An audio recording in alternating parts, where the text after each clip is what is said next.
Hello दोस्तों, नमस्कार। मेरा नाम है राशिद अली और मेरे चैनल का नाम है CS स्टडी BC। मैं आपकी तैयारी करा रहा हूँ भाई यूपी TGT PGT 2022 की। और मैंने कॉमर्स की जो 5 वीडियो अपलोड कर दी है, ये छठी वीडियो है। अगर कोई छात्र या छात्राएं, मेरा भाई बंधु अगर मेरे इस चैनल से जुड़ना चाहता है तो जुड़ सकता है। क्वेश्चन वही है जो एग्ज़ाम में पूछे जाते हैं, उसी टाइप से क्वेश्चन लिए गए हैं। सिलेबस के अकॉर्डिंग ही सिलेबस, इस कोई भी चीज़ सिलेबस से बाहर नहीं है। यानी कि आपका पुस्त पालन, दोहरा लेखा प्रणाली, खाता बही, पोस्टिंग, तलपट, समायोजना खाते और अंतिम खाते से संबंधित अभी आपकी 5 वीडियो मैंने डाल दी है और ये मेरी छठी वीडियो है। ठीक है। इसमें अभी जो कुल 268 क्वेश्चन हैं, इसमें जो मैंने कलेक्ट किए हैं, इनसे बाहर आपका पेपर बाहर नहीं जाएगा। और इसके बाद फिर मैं आपकी तैयारी कराऊंगा साझेदारी की। ठीक है भाई। हर एक टॉपिक के लिए मैंने क्वेश्चन सेलेक्ट कर रखे हैं। अगर आपको अच्छे लगे तो आप वीडियो को पूरा देखिए। अगर आपको ये दिखे कि भाई क्वेश्चनों में दम नहीं है तो वीडियो को स्किप कर कर जा सकते हैं। ठीक है भाई। तो चलो स्टार्ट करते हैं आपका ज़्यादा समय ना लेते हुए। क्वेश्चन नंबर 171, उद्धृत यानी कि उच्चतन खाता, जिसको हम इंग्लिश में बोलते हैं सस्पेंस अकाउंट, खाता है तो ये किस तरह का खाता है? ऑप्शन ए एक वस्तुगत खाता है, ऑप्शन बी एक नाम मात्र का या अवस्तुगत खाता है, ऑप्शन सी एक व्यक्तिगत खाता है और ऑप्शन डी इनमें से कोई नहीं। तो आपको मैं बता दूं, इसका जो आंसर हो जाएगा वो हो जाएगा ए आपका। कौन सा हो जाएगा भाई? आपका ए ऑप्शन राइट हो जाएगा। यह एक वस्तुगत खाता है, क्योंकि जो आपका सस्पेंस अकाउंट होता है वो होता है संपत्ति से संबंधित, यानी कि वस्तु से संबंधित। ठीक है भाई। क्वेश्चन नंबर 172, तलपट है। अब देखो तलपट है, इसमें ऑप्शन दे रखे हैं। दोहरी प्रविष्टि का भाग है, ऑप्शन बी अंतिम खातों का अंतिम लेखों का एक भाग है, ऑप्शन सी एक स्मरण खाता है, ऑप्शन डी उक्त में से कोई नहीं। देखो जो तलपट है वो या तो ऑप्शन में देकर चलेगा या तो एक विवरण है। क्या देकर चलेगा भाई? या तो विवरण देकर चलेगा या फिर क्या क्या चलेगा, ये एक सूची है। इन दो में से कोई एक ऑप्शन वो हमें देकर चलेगा, क्योंकि जो तलपट होता है या तो विवरण की तरह होता है या सूची की तरह होता है। क्योंकि इसमें ये जो तलपट है वो खाते नहीं है।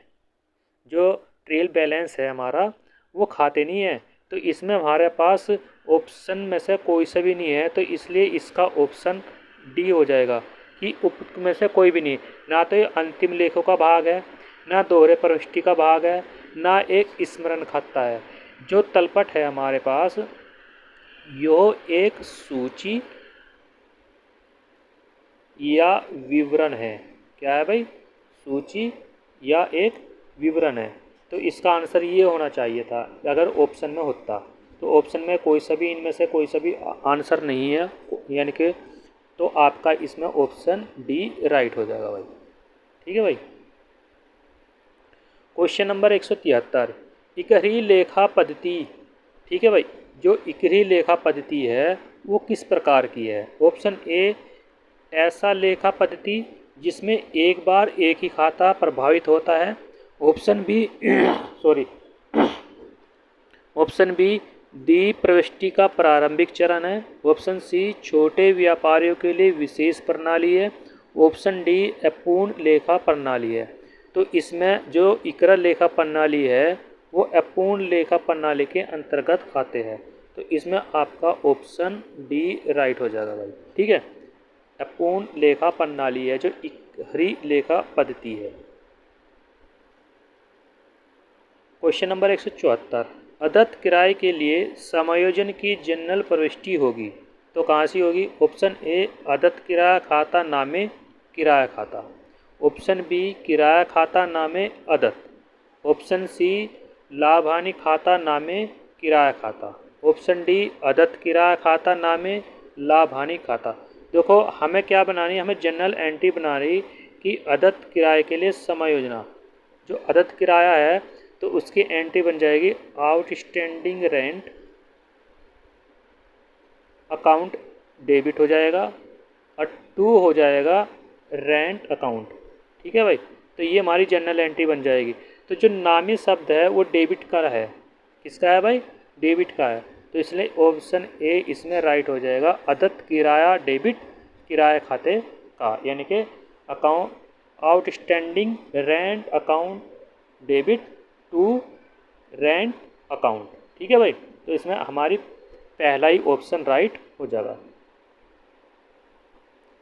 क्वेश्चन नंबर 175, लेखांकन का प्रमुख कार्य क्या है? जो आपका लेखांकन का है उसका प्रमुख कार्य पूछ रहा है। ऑप्शन ए आर्थिक संबंधों का अभिलेखन, ऑप्शन बी कार्य हेतु सूचना आधार प्रदान करना, ऑप्शन सी व्यावसायिक लेन देनों का वर्गीकरण में अभिलेख करना, या ऑप्शन डी गैर आर्थिक लक्ष्यों को प्राप्त करना। तो इसमें आपका ऑप्शन सी राइट हो जाएगा। व्यावसायिक लेन देनों का वर्गीकरण में अभिलेख करना लेखांकन का प्रमुख कार्य होता है। ठीक है भाई। क्वेश्चन नंबर 176, भारी विज्ञापन पर खर्च किया गया वह धन जिसका लाभ आने वाले 3 वर्षों तक जारी रहेगा, तो निम्न में से कौन सा है? ठीक है भाई, मान लिया अगर किसी विज्ञापन पे हम कोई खर्च कर रहे हैं और खर्च इसलिए कर रहे हैं कि भाई हमें, अगर हम खर्च करते हैं तो उस पर हमें लाभ होगा, यानी कि किसी भी वस्तु का हम विज्ञापन कर रहे हैं, एडवर्टाइजमेंट कर रहे हैं, तो हमें ये पता होना चाहिए कि भाई हाँ इसका लाभ होगा या नहीं होगा। ठीक है, तो वो किस तरह का है? ऑप्शन ए पूंजीगत व्यय, ऑप्शन बी आयगत व्यय, ऑप्शन सी स्थगित आयगत व्यय, और ऑप्शन डी इनमें से कोई नहीं भी। अगर भारी विज्ञापन है, किसी भी चीज़ में खर्च कर रही है कोई कंपनी, ठीक है भाई, तो वो स्थगित आयगत व्यय के रूप में मानी जाती है। स्थगित आयगत व्यय, स्थगित का मतलब है फिक्स है, ठीक, इस पर आय होनी ही होनी है, ये हमारी स्थगित आयगत व्यय के अंतर्गत आते हैं भाई। और आपको एक चीज़ और बता दूँ, इस टाइप से संबंधित टीजीटी हो चाहे पीजीटी हो, इस तरह से टाइप का एक क्वेश्चन जरूर पूछा जाता है भाई, 100% एकदम श्योर है। हर साल इस टाइप का एक क्वेश्चन आता है। जो छात्र या छात्राएं पहली बार विजिट कर रहे हैं, पहली बार टीजीटी पीजीटी का एग्ज़ाम दे रहे हैं, उनके लिए तो इम्पोर्टेंट है ही है। और जिन्होंने मतलब कई बार टीजीटी पीजीटी का एग्ज़ाम दे दिया है, तो उनको भी पता है इस टाइप का एक क्वेश्चन ज़रूर आता है। ठीक, चाहे वो किसी भी तरह से घुमा करके पूछे। इस टाइप के बहुत से क्वेश्चन है, मैं आपको बताता चलूँगा, ऐसे बहुत क्वेश्चन मिल जाएंगे। तो यो क्वेश्चन उसका आंसर आपका स्थगित आयगत व्यय के रूप में ही आंसर होगा, जो इस तरह के क्वेश्चन पूछे जाते हैं। क्वेश्चन नंबर 177, बेचे गए माल की लागत 20,000 रुपये हो और सकल लाभ 5,000 रुपये एवं विक्रय वापसी 10,000 रुपये हो, तो आंकड़ों के आधार पर बिक्री का निर्धारण कीजिए।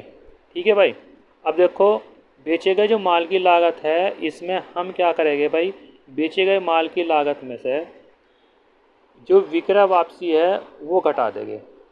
ठीक है, बेचे गए माल की लागत में ग्रॉस प्रॉफिट जोड़ देंगे। ठीक है, क्योंकि विक्रय वापसी इसमें से घटने की नहीं। तो बिक्री की निर्धारण जो तिथि है, यानी कि बिक्री जो हो जाएगी वो हो जाएगी हमारे पास सी ऑप्शन 25,000 रुपये। ठीक, बेचे गए माल की लागत में ग्रॉस प्रॉफिट जुड़ जाएगा, तो 20,000 प्लस 5,000 यानी कि 25,000। तो 20,000 की तो आपकी कॉस्ट ऑफ गुड सोल्ड है, 5,000 का ग्रॉस प्रॉफिट है। ठीक है भाई, तो टोटल अमाउंट हो जाएगी आपके पास 25,000। इस तरह आपका आंसर सी राइट हो जाएगा। क्वेश्चन नंबर 178, आर्थिक चिट्ठे का समीकरण है। हमें ये बताना कि जो आर्थिक चिट्ठा है उसका सही समीकरण, उसकी सही स्टेज क्या है। ऑप्शन ए संपत्तियां बराबर दायित्व प्लस के स्वामी की इक्विटी, ऑप्शन बी व्यवसाय के विरुद्ध बाहरी व्यक्तियों का दावा अवशेष दावा है, ऑप्शन सी हानि से स्वामी इक्विटी में वृद्धि होती है, ऑप्शन डी संपत्तियों में वृद्धि हमेशा स्वामी की इक्विटी में ही वृद्धि लाती है। तो इसमें आपको बता दो, आपका ऑप्शन ए राइट हो जाएगा। संपत्ति बराबर होता है दायित्व प्लस स्वामी की इक्विटी। ठीक है भाई, तो आर्थिक चिट्ठे का जो समीकरण है वो ऑप्शन ए राइट है भाई आपका। ठीक है, क्वेश्चन नंबर 179, निम्न में कौन सी चल संपत्ति नहीं है? अगर जिसने बैलेंस शीट का अच्छे से एनालाइज कर लिया, इससे संबंधित के 2-3 क्वेश्चन जरूर पूछे जाते हैं एग्ज़ाम के अंदर भाई। कभी वो चल संपत्ति पूछ लेगा, कभी वो आपसे चालू दायित्व पूछ लेगा, या नहीं है बस इन्हीं से संबंधित के कई क्वेश्चन वो 2-3 क्वेश्चन जरूर पूछता है। अब देखो क्या पूछ रहा है इस क्वेश्चन के अंदर भाई, चल संपत्ति नहीं है यानी कि करंट एसिस्ट नहीं है। अब देखो जो देनदार है ये भी करंट एसिस्ट है आपका। ठीक है भाई, और आपका जो पूर्वदत्त व्यय है ये भी करंट एसिस्ट है, स्टॉक है ये भी करंट एसिस्ट में लिखी जाती है। पर आपके कपड़ों के जो व्यवसाय में फर्नीचर है, जो फर्नीचर शब्द है वो फिक्स एसिस्ट है आपका। ठीक भाई, तो इसलिए आपका इसमें डी ऑप्शन राइट हो जाएगा। क्या हो जाएगा भाई, डी ऑप्शन राइट हो जाएगा इसमें, कपड़ों के व्यवसाय में फर्नीचर, ये आपकी करंट संपत्ति यानी कि करंट एसिस्ट नहीं है। ठीक है भाई,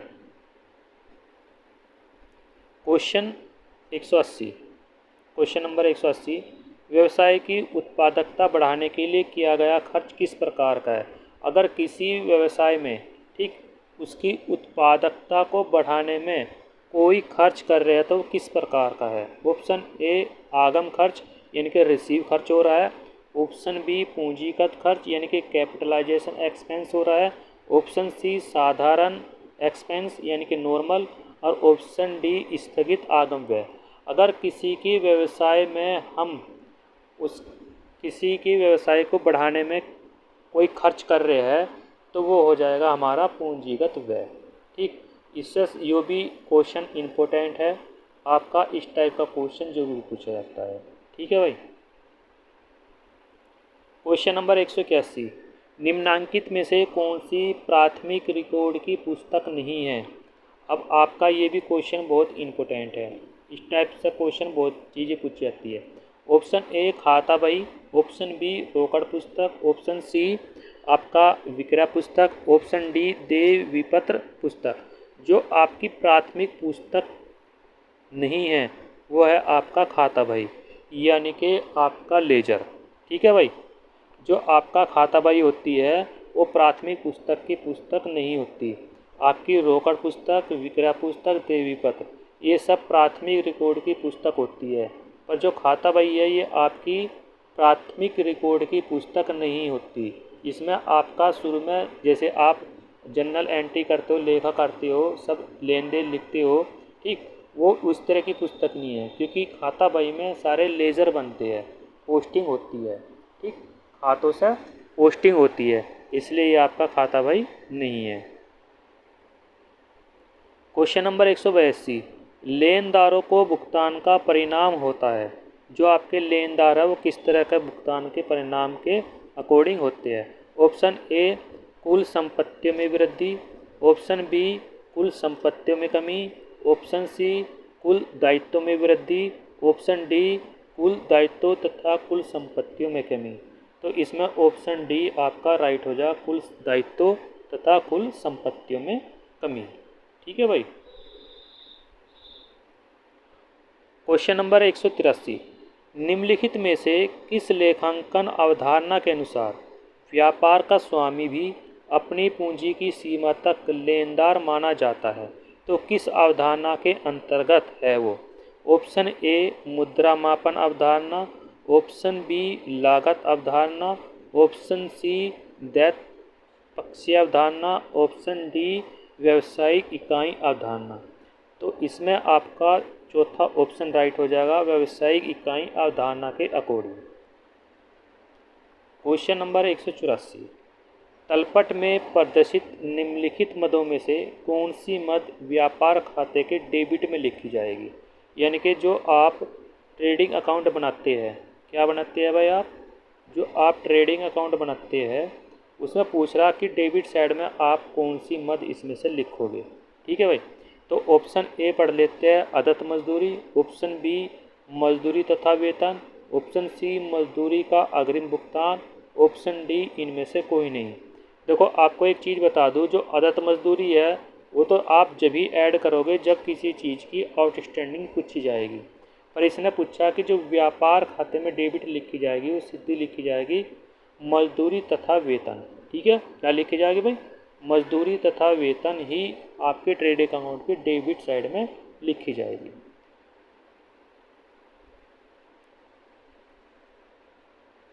क्वेश्चन नंबर 185, यदि विक्रय की लागत 1,20,000 रुपये है तथा विक्रय पर सकल हानि की दर 25% है तो विक्रय की राशि क्या होगी? ठीक है भाई, अब देखो भाई,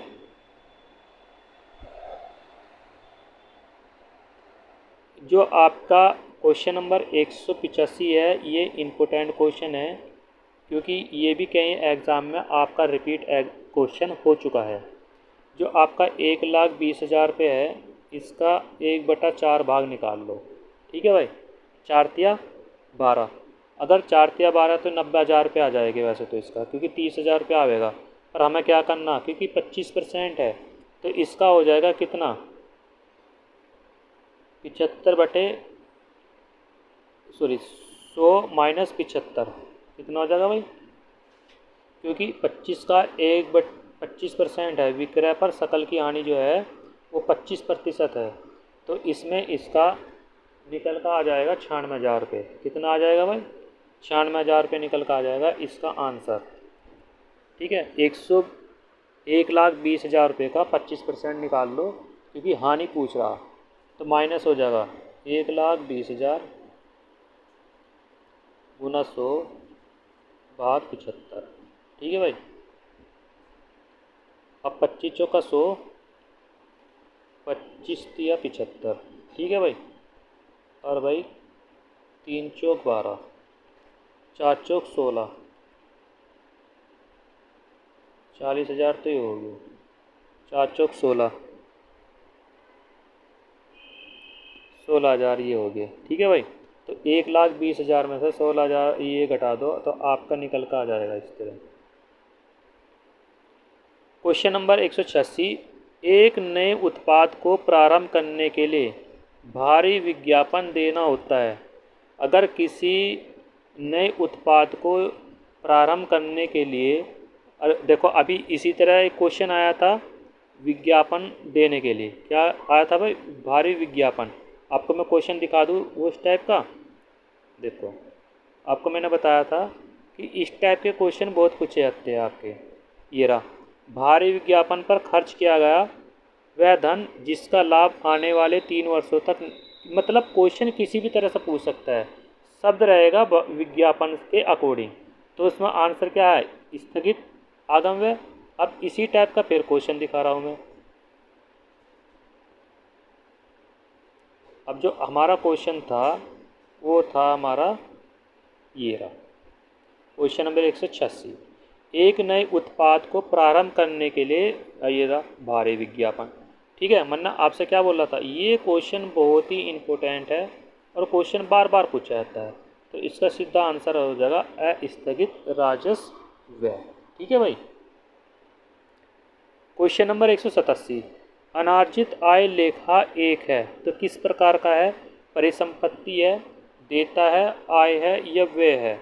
तो इसमें देता यानी कि आपकी लाइबिलिटीज हो जाएगी। क्या हो जाएगी? आपकी जो अनार्जित आय होती है। ठीक है, ठीक है भाई, तो क्या होता है? लाइबिलिटीज होता है हमारे पास।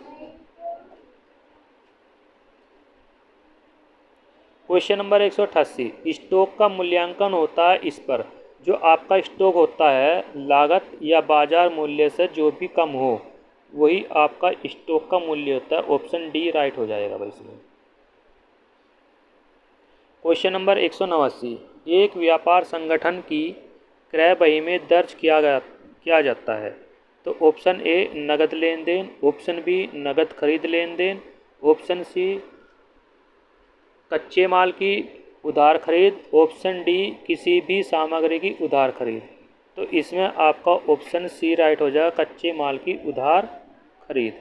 ठीक है भाई, क्वेश्चन नंबर 190, निम्नलिखित में से कौन एक चालू देता है, यानी कि आपकी करंट लायबिलिटीज पूछ रहा, देखो आप, मैंने अभी क्वेश्चन बताया था कि बैलेंस शीट्स अगर आपने अच्छे से रिवाइज कर रखी है तो उससे संबंधित के कई क्वेश्चन वो पूछता है। ऑप्शन ए पूंजी है, आरक्षित निधि है, ऑप्शन सी देबिल है और ऑप्शन डी डिबेंचर है। जो आपकी चालू लैप्टीज है वो किसके अंतर्गत आती है? वो आपकी आ जाएगी देबिल के अंतर्गत, यानी कि बीपी, जिसको हम शॉर्ट में बोलते हैं बीपी। ठीक है, तो ये आपकी करंट लैप्टीज है।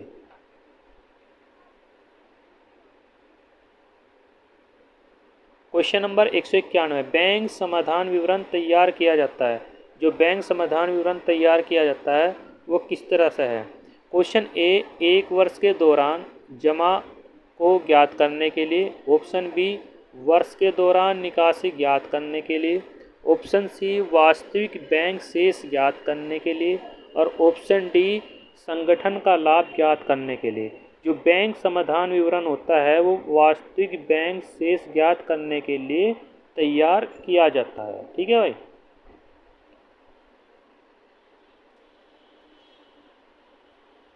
क्वेश्चन नंबर 192, निम्नलिखित में से कौन एक लेखा समीकरण नहीं है? तो कौन इसमें पूछा नहीं है, क्या पूछा भाई? तो नहीं है तो हमें बताना क्या नहीं है। ऑप्शन ए परिसंपत्तियाँ, ऑप्शन बी देयता यानी कि लैप्टीज बराबर परिसंपत्तियाँ माइनस के पूंजी यानी कि एसिस्ट माइनस के कैपिटल। ऑप्शन सी लैप्टीज बराबर परिसंपत्तियाँ माइनस के पूंजी। ऑप्शन डी देयताएँ माइनस देयताएँ बराबर पूंजी। तो इसमें ऑप्शन सी राइट हो जाएगा आपका, लैप्टीज बराबर परिसंपत्तियाँ माइनस के पूंजी। क्वेश्चन नंबर 193, निम्नलिखित में से कौन सा व्यक्तिगत खाता है? तो इसमें व्यक्तिगत खाता पूछ रहा है। देखो, पूर्वदत्त वेतन खाता, आहरण खाता, अदत्त किराया खाता, तीनों ही आपके व्यक्तिगत खाते के अंतर्गत आता है, तो इसलिए आपका चौथा ऑप्शन राइट हो जाएगा, यानी कि सभी के सभी सही है। ठीक है भाई। क्वेश्चन नंबर 194, अदत्त मजदूरी एक मद है। जो अदत्त मजदूरी है वो किस प्रकार की है? क्योंकि आपकी जो है वो चालू दायित्व है, क्योंकि जो आपकी आउटस्टैंडिंग होती है वो बैलेंस शीट के लेफ्टी साइड में लिखी जाती है। बैलेंस शीट की लेफ्टी साइड यानी कि चालू करंट लैप्टीज होती है आपकी। क्वेश्चन 195, पाने वाले को डेबिट और किया जाए तथा देने वाले को क्रेडिट किया जाए, यह किस प्रकार के खाते में आता है? जो पाने वाला व्यक्ति हो और देने वाला व्यक्ति हो वो व्यक्तिगत खाते के अंतर्गत आता है भाई। किसके अंतर्गत आता है? व्यक्तिगत। ऑप्शन सी राइट हो जाएगा भाई। क्वेश्चन नंबर 196, निम्नलिखित में से कौन अंतिम खाते में सम्मिलित नहीं है? जो अंतिम खाते में सम्मिलित नहीं होता, व्यापार एवं लाभ हानि खाता, लाभ हानि नियोजन खाता, रोकड़ बही, आर्थिक चिट्ठा। देखो, जो आपका फाइनल अकाउंट है उसमें आपकी रोकड़ बही शामिल नहीं होती। व्यापार और लाभ हानि खाता भी होता है, लाभ हानि नियोजन खाता भी शामिल होता है, आर्थिक चिट्ठा भी शामिल होता है, बस इसमें रोकड़ बही शामिल नहीं होती। ठीक है भाई।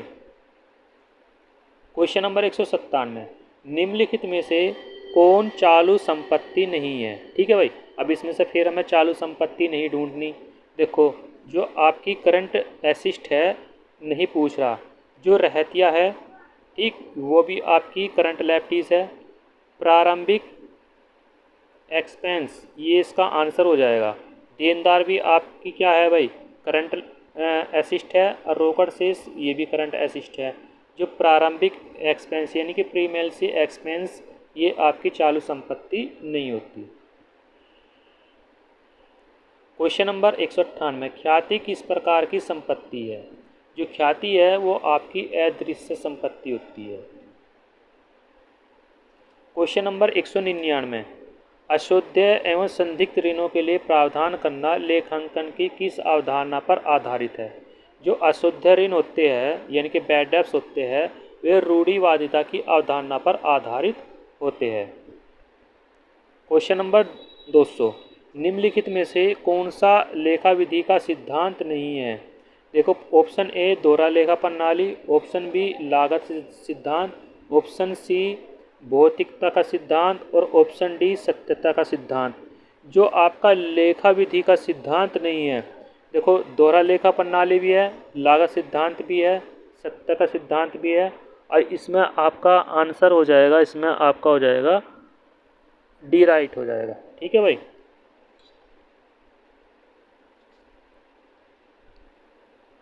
क्वेश्चन नंबर 201, किसी लेन देन की खतौनी का अर्थ उस लेन देन को कहते हैं। ऑप्शन ए किन्हीं दो खातों में लिखना, ऑप्शन बी संबंधित खातों के डेबिट पक्ष में लिखना, ऑप्शन सी संबंधित खाते के क्रेडिट पक्ष में लिखना, ऑप्शन डी संबंधित दो खातों के उचित पक्ष में लिखना। इसका ऑप्शन डी राइट हो जाएगा। क्वेश्चन नंबर 202, व्यापार के स्वामी द्वारा व्यापार में लगाया गया धन क्या होता है भाई। जो व्यापार का स्वामी है अपने व्यापार में लगाता है वो होता है पूंजी। क्या होता है भाई, पूंजी। क्वेश्चन नंबर 203, मोहन को 2000 रुपये वेतन दिया था, इस लेन देन में कौन सा खाता डेबिट किया जाएगा। ठीक है भाई। तो भाई मोहन को वेतन दे रहे, तो जब हम किसी चीज़ को वेतन दे रहे हैं, मेन चीज़ है क्या दे रहे हैं, हम वेतन दे रहे, तो क्या हो जाएगा, सैलरी अकाउंट डेबिट हो जाएगा टू। ठीक है भाई। किसने दिया, मोहन ने दिया, मोहन की जगह कैश भी आ जाएगा, क्योंकि बात तो इसने पूछी है डेबिट, तो डेबिट है इसमें, वेतन खाता डेबिट हो जाएगा भाई, क्योंकि जब हम एंट्री बनाते हैं तो वेतन दिया तो यानी कि सैलरी अकाउंट डेबिट हो जाएगा। क्वेश्चन नंबर 204, पूंजी खाता किस प्रकार का खाता है। जो पूंजी खाता है वो आपका व्यक्तिगत खाता है। ठीक है भाई। क्वेश्चन नंबर 205, पुस्त पालन का अर्थ, यानी कि पुस्त पालन का क्या अर्थ होता है। ऑप्शन ए प्रारंभिक पुस्तकों में लेखा करना, ऑप्शन बी लाभ हानि खाता तैयार करना, ऑप्शन सी शुद्ध लाभ की गणना करना, और ऑप्शन डी साझेदारी सल्लेख लिखना। तो इसमें आपका ऑप्शन ए राइट हो जाएगा, प्रारंभिक पुस्तकों में लेखे करना। क्वेश्चन नंबर 206, अदत्त किराया का क्या अर्थ होता है। ऑप्शन ए किराया नगद भुगतान कर दिया गया हो, किराया प्राप्त किया गया है, किराया दे हो गया किंतु अभी भुगतान नहीं किया गया। यही ऑप्शन इसका राइट हो जाएगा आपका, ऑप्शन सी राइट हो जाएगा इसका। अगर भाई कोई आप चैनल पर नहीं हो तो चैनल को सब्सक्राइब कर लीजिए, क्योंकि आपकी टीजीटी पीजीटी की तैयारी ऐसे करा दूंगा आपको कहीं भी किसी भी चैनल पर देखने को नहीं मिलने की, क्योंकि करंट का क्वेश्चन बिल्कुल नहीं आते, सिर्फ सिलेबस के अकॉर्डिंग ही क्वेश्चन आता है, और सिलेबस के अकॉर्डिंग ही मैंने क्वेश्चन लिए गए हैं। आपकी एक वीडियो हो रही है जो दोहरा लेखा प्रणाली पुस्तक पालन से संबंधित रह रही है, उसके बाद में साझेदारी, फिर आपकी कंपनी। ठीक है भाई।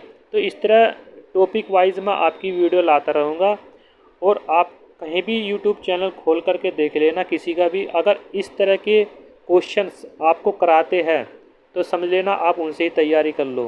ठीक है भाई। क्योंकि 2-2 हज़ार में 3-3 हज़ार में कोर्स देख रहे हैं आप यूट्यूब चैनल वाले, मैं आपकी बिल्कुल फ्री ऑफ कॉस्ट तैयारी करा रहा हूँ।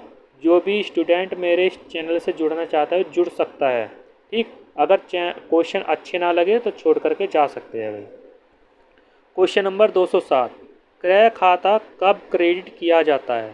तो अब ये पूछ रहा है जो क्रय खाता है कब क्रेडिट किया जाएगा। ऑप्शन ए जब माल नगद क्रय किया जाता है, ऑप्शन बी जब माल उधार क्रय किया जाता है, ऑप्शन सी जब माल बेचा जाता है, और ऑप्शन डी जब माल व्यापार के स्वामी द्वारा व्यक्तिगत प्रयोग के लिए व्यापार से लिया जाता है।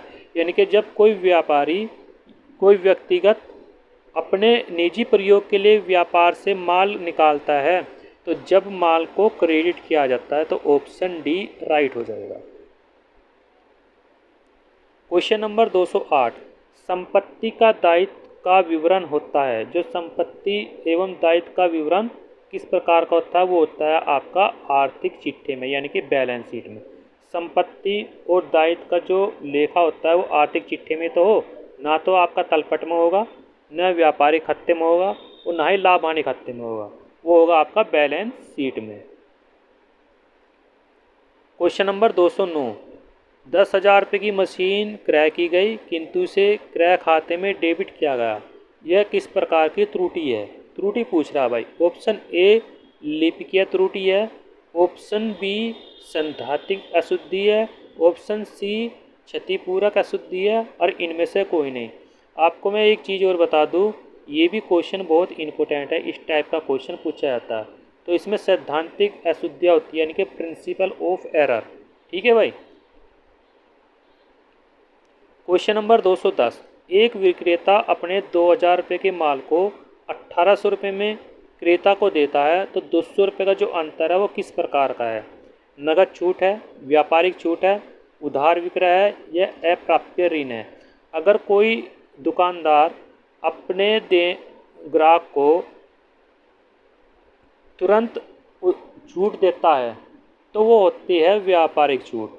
यानी कि जब हम किसी दुकानदार से कोई किताब लाते हैं तो इसमें वो छूट देता है कि 5%, ठीक है, या 10%, या कोई दुकानदार दूसरे दुकानदार से माल खरीदता है तो जो इसमें वो बीजक तैयार करता है तो उसमें उनको 10% की छूट पर आपको हम माल दे रहे हैं, तो होते हैं व्यापारिक छूट। तो इसमें ऑप्शन बी राइट हो जाएगा। Question number 211। ऐसी संपत्तियां जो व्यवसाय में लाभदायक बढ़ाने के लिए क्रय की जाती है, न कि पुनः बेचने के लिए कहलाती है, तो किस प्रकार की है? तो वो होती है भाई स्थायी संपत्तियां हो जाएगी आपकी। क्या हो जाएगी भाई? आपकी स्थायी संपत्तियों के रूप में आ जाएगी। Question number 212। चालू दायित्वों में कमी है। अब चालू दायित्व में कमी का मतलब होता है रोकड़ का प्रयोग करना। क्या होता है भाई? रोकड़ का प्रयोग करना। तो ये आपके 212 क्वेश्चन हो गए। बाकी के क्वेश्चन अगली वीडियो में सारे कंप्लीट हो जाएंगे। आपका पुस्तपालन, दोहरा लेखा प्रणाली, खाता बही, तलपट, समायोजनाएँ और अंतिम खाते से संबंधित की 5 वीडियो तो मैंने आपको अपलोड कर दी। छठी वीडियो यह है। 270 के लगभग मैंने क्वेश्चंस कलेक्ट कर रखे हैं। एक वीडियो और रह जाएगी, वो अगले 1 या 2 दिन के अंदर आपकी वीडियो आ जाएगी। फिर उसके बाद मैं आपकी पार्टनरशिप स्टार्ट कर दूँगा। जिस छात्र को भी टीजीटी पीजीटी की फ्री ऑफ कॉस्ट तैयारी करनी है वो मेरे चैनल के माध्यम से जुड़ सकते हैं। ठीक है भाई। जय हिंद, जय भारत।